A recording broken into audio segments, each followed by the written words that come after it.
നമസ്കാരം, ഹലോ ഡോക്ടറിലേക്ക് സ്വാഗതം. ഇന്ന് നമ്മൾ ചർച്ച ചെയ്യുന്നത് വെരിക്കോസ് വെയിനെ കുറിച്ചാണ്. ഈ വിഷയം ചർച്ചയായി നമ്മോടൊപ്പം ഉള്ളത് തിരുവനന്തപുരത്തെ ജൂബിലി ഹോസ്പിറ്റലിലെ സീനിയർ സർജനായ ഡോക്ടർ അനു ആൻ്റണി വർഗീസാണ് ഇപ്പോൾ നമ്മോടൊപ്പം ഉള്ളത്. നമസ്കാരം സാർ. Thank you. ഈ വെരിക്കോസ് വെയിൻ സർവ്വസാധാരണമായിട്ട് കാണപ്പെടുന്ന ഒരു അസുഖമാണ്. അതല്ലെങ്കിൽ കോമൺ പീപ്പിളിൽ അവരറിയാതെ തന്നെ കൊണ്ടു നടക്കുന്ന ഒരു അസുഖമാണ്. അത് നമ്മുടെ ജനതയുടെ ഇടയിൽ എത്രത്തോളം ഉണ്ട്? തീർച്ചയായിട്ടും ഈ പ്രിവലൻസ്, അതായത് അത് എന്തുമാത്രം ഉണ്ടെന്നുള്ളത് നോക്കുകയാണെങ്കിൽ വളരെ സാധാരണയായിട്ട് കാണുന്നതാണ് ഈ വെരിക്കോസ് വെയിൻ എന്നുള്ളത്.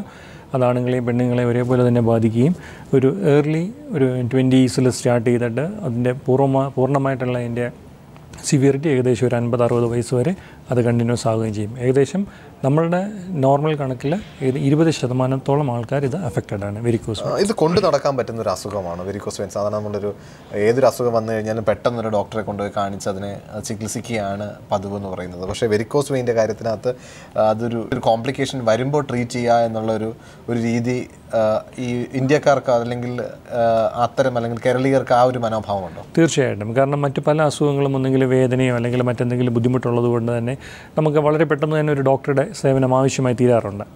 അതേസമയം വെരിക്കോസ് വെയിൻ കൂടുതലായിട്ടും ഈ കോസ്മെറ്റിക് അല്ലെങ്കിൽ കാണാനുള്ള അഭംഗിയാണ് ക്വാളിറ്റി ഓഫ് ലൈഫിനെ ബാധിക്കുന്നതിനേക്കാൾ മുമ്പ് നമുക്കുണ്ടാകുന്നത്. നമ്മുടെ കേരളത്തിൽ സ്പെസിഫിക്കായിട്ട് പറയുകയാണെങ്കിൽ നമ്മളുടെ വസ്ത്രധാരണ രീതി, ഒന്നെങ്കിൽ സ്ത്രീകളാണെങ്കിൽ സാരി അല്ലെങ്കിൽ ചുരിദാർ, പുരുഷന്മാർ മുണ്ട് അല്ലെങ്കിൽ പാൻസ് ഉടുക്കുന്നതുകൊണ്ട് ഇത് വലുതായിട്ട് പുറമേ കാണുന്നില്ല.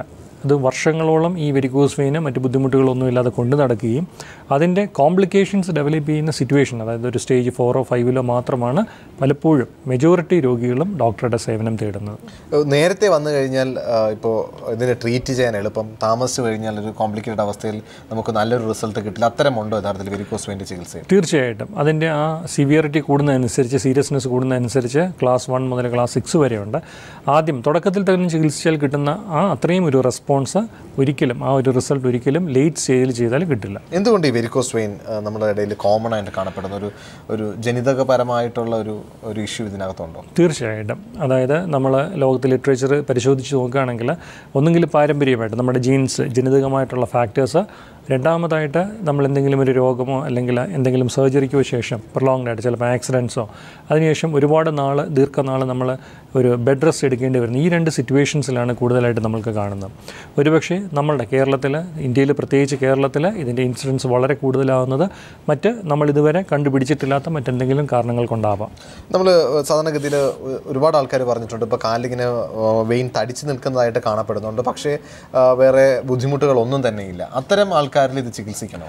തീർച്ചയായും യാതൊരുവിധ അവർക്ക് ഈ അഭംഗി എന്നുള്ളതിലേക്ക് അപ്പുറം അവർക്ക് യാതൊരുവിധ സിംറ്റംസും ഇത് കാണിക്കാറില്ല.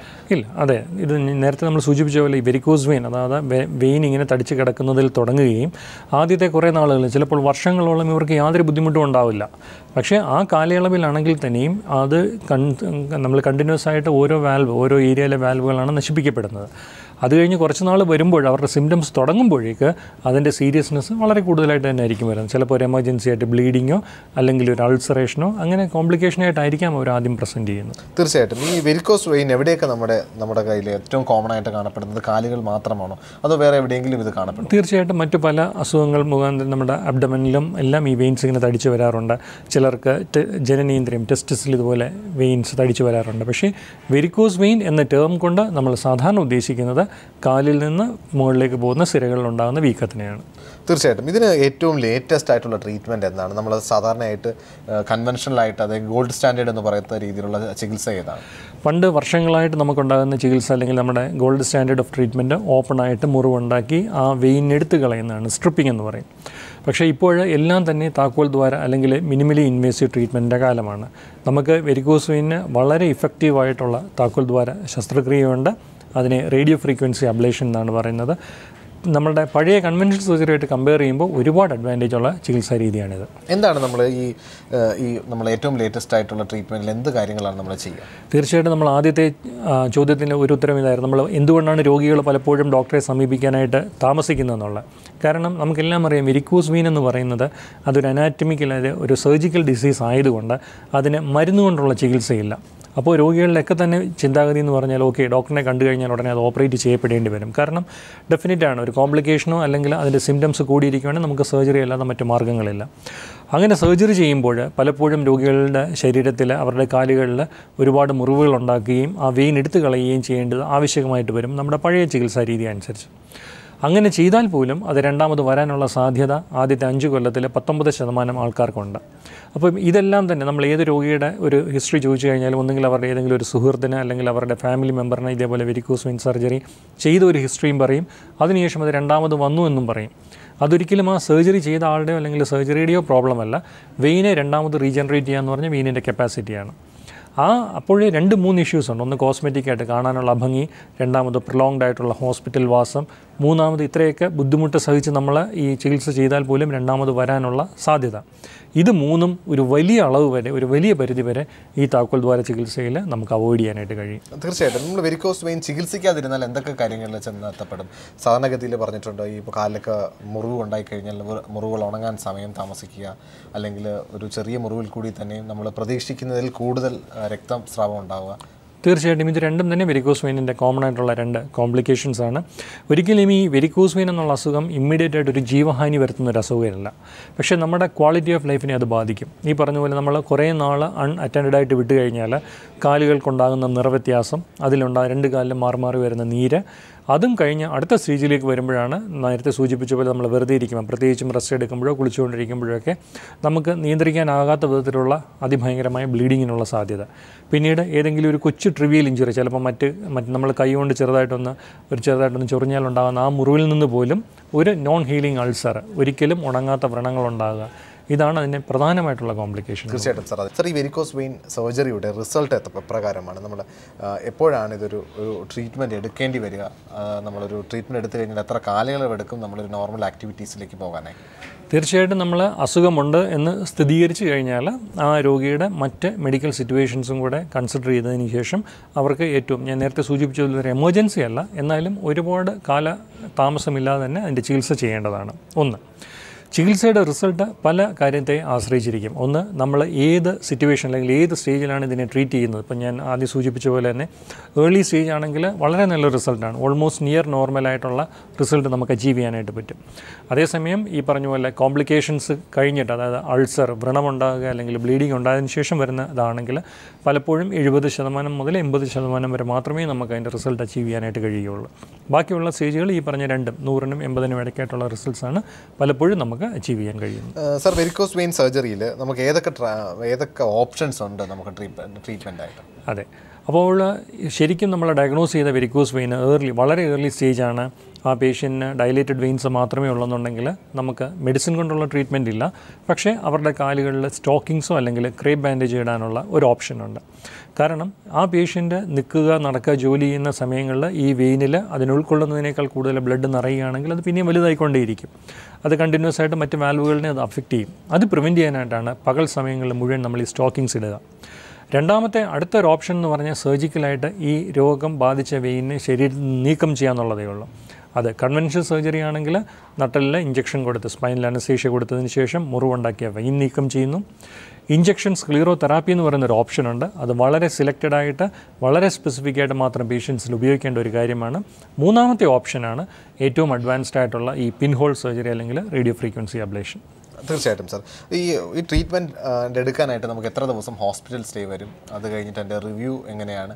കൂടുതൽ നാളെ ബ്ലഡ് റെസ്റ്റ് വരേണ്ടി വരുന്ന ഒരു അവസ്ഥയാണോ? തീർച്ചയായിട്ടുമല്ല. നമ്മൾ താക്കോൽ ദ്വാരത്തിലുള്ള വെരിക്കോസ് വെയിൻ സർജറി ഇപ്പോൾ ഒരു ഡേ കേസ് സർജറി പോലെയാണ് ചെയ്യുന്നത്. രാവിലെ പേഷ്യൻ്റ് വരുന്നു, അതിന് അനസ്തേഷ്യ, നേരത്തെ സൂചിപ്പിച്ച പോലെ അനസ്തേഷ്യയില്ല, കേവലം ഒരു ചെറിയ താക്കോൽ ദ്വാരത്തിലുള്ള മുറിവ് മാത്രമേ ഉള്ളൂ.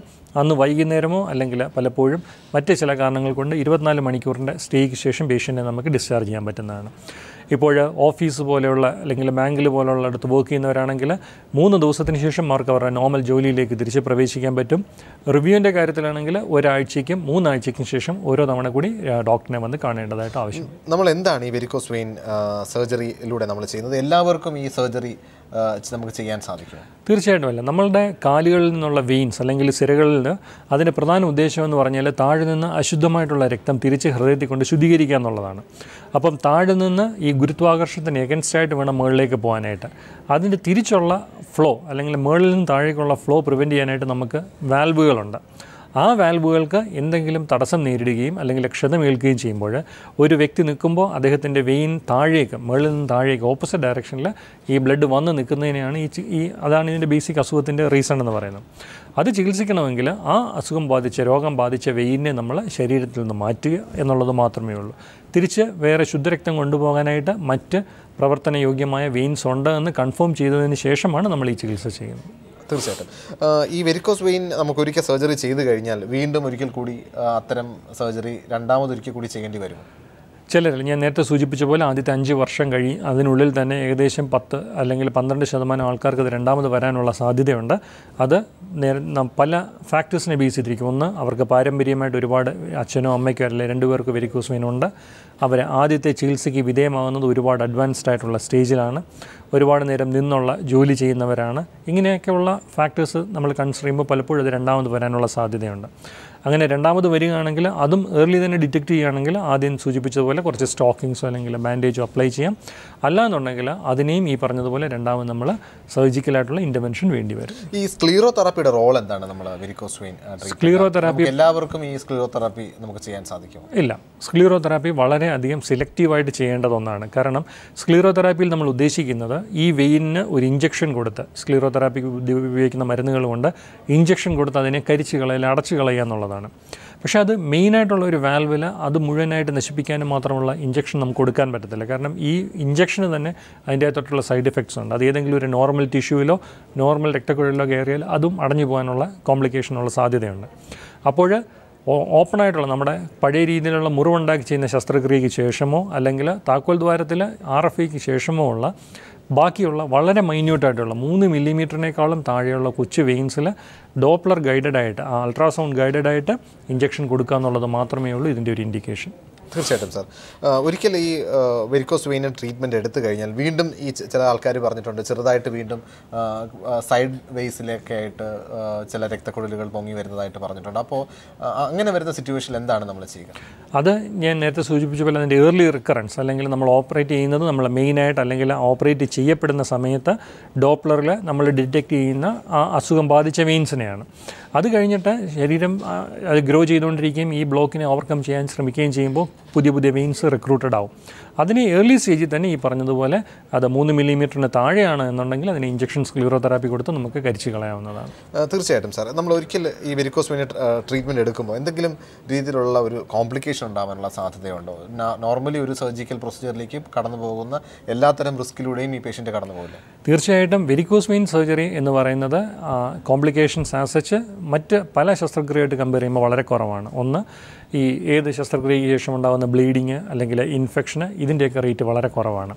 പക്ഷേ ഓൾറെഡി നിറവ്യത്യാസം ബാധിച്ച ഒരു കാല് അല്ലെങ്കിൽ അതിൻ്റെ സ്കിന്ന് ഒരുപാട് ഡാമേജ്ഡ് ആയിട്ട് ഓൾറെഡി വ്രണമൊക്കെ ബാധിച്ച കാലിലാണെങ്കിൽ മറ്റ് വെരിക്കോസ് വെയിൻ ചെയ്യുന്നതിനേക്കാളും കോംപ്ലിക്കേഷൻ റേറ്റ് കൂടുതലാണ്. തീർച്ചയായിട്ടും ഈ വെരിക്കോസ് വെയിൻ സർജറി കൊണ്ട് ഈ DVT പോലെയുള്ള പ്രശ്നങ്ങൾ ഉണ്ടാകാനുള്ള സാധ്യതയുണ്ട്? തീർച്ചയായിട്ടും DVT, അതാണ് ഞാൻ ആദ്യം സൂചിപ്പിച്ചത്. നമ്മൾ രോഗം ബാധിച്ച വെയിൻ എടുത്ത് മാറ്റുമ്പോൾ അതിന് പകരം ബ്ലഡ് തിരിച്ച് ഹൃദയത്തിലേക്ക് കൊണ്ടുപോകാൻ മറ്റ് ചാനലുണ്ടെന്ന് കൺഫേം ചെയ്തതിന് ശേഷമാണ് നമ്മൾ ഇത് ചെയ്യുന്നത്. പക്ഷേ മറ്റേത് സർജറി ചെയ്യുന്നത് പോലെ തന്നെയും വെരിക്കോസ് വെയിൻ സർജറി ചെയ്ത് കഴിഞ്ഞാലും ഈ പറയുന്ന മെയിൻ വെയിനിന് ഒരു ബ്ലോക്ക് ഉണ്ടാവാൻ, ഡീപ്പ് വെയിൻ ത്രോംബോസ് ഉണ്ടാവാനുള്ള സാധ്യതയുണ്ട്. അത് പ്രിവെൻറ്റ് ചെയ്യുന്നത് കാലിൽ ബാൻഡേജ് ഇടുകയും പേഷ്യൻറ്റിനെ തുടക്കത്തിൽ തന്നെ മൊബിലൈസ് ചെയ്യുകയും നടത്തി തുടങ്ങുകയും ചെയ്യുന്നതാണ്. അവിടെയാണ് ഈ താക്കോൽ ദ്വാരത്തിൻ്റെ 4ാമത്തെ അഡ്വാൻറ്റേജ് വരുന്നത്. ഓപ്പണായിട്ടുള്ള സർജറി ചെയ്ത് കഴിഞ്ഞാൽ പേഷ്യൻറ്റിനെ നമ്മൾ നടത്തി തുടങ്ങാനൊക്കെ കാലതാമസം എടുക്കും. 3 മുതൽ 4 ദിവസത്തിന് ശേഷമായിരിക്കും രോഗി പൂർണ്ണമായിട്ട് നടന്നു തുടങ്ങുന്നത്. അതേസമയം താക്കോൽ ദ്വാരത്തിലുള്ള വെരിക്കോസ് വെയിൻ ചെയ്ത് കഴിഞ്ഞാൽ 2 മണിക്കൂറിനുള്ളിൽ തന്നെ രോഗി നടന്നു തുടങ്ങുകയാണ്.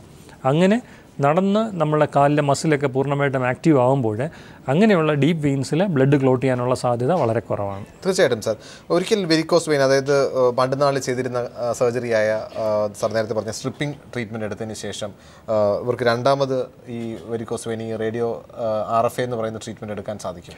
തീർച്ചയായിട്ടും നമ്മൾ ഒരിക്കൽ വെരിക്കോസ് വെയിൻ ഓപ്പറേഷൻ ചെയ്തവർക്കാണെങ്കിലും പിന്നീട് അവർക്ക് രോഗം രണ്ടാമത് വരികയാണെങ്കിൽ പിന്നീട് ആ ഡോപ്ലർ ചെയ്ത് നോക്കി പരിശോധിച്ചതിന് ശേഷം തീർച്ചയായിട്ടും അവർക്ക് ഈ റേഡിയോ ഫ്രീക്വൻസി ചെയ്യാൻ പറ്റുന്നതാണ്.